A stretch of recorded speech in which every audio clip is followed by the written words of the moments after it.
Mieli Lietuvos žmonės, baigėsi nepaprasti istoriniai metai, ryškus ir spalvingi.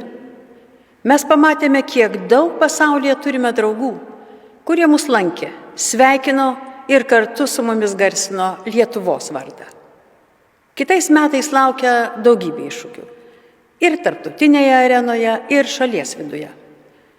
Bet viską įveiksime, jeigu neleisime įsigalėti karingam neraštingumui ir agresyviam populizmui.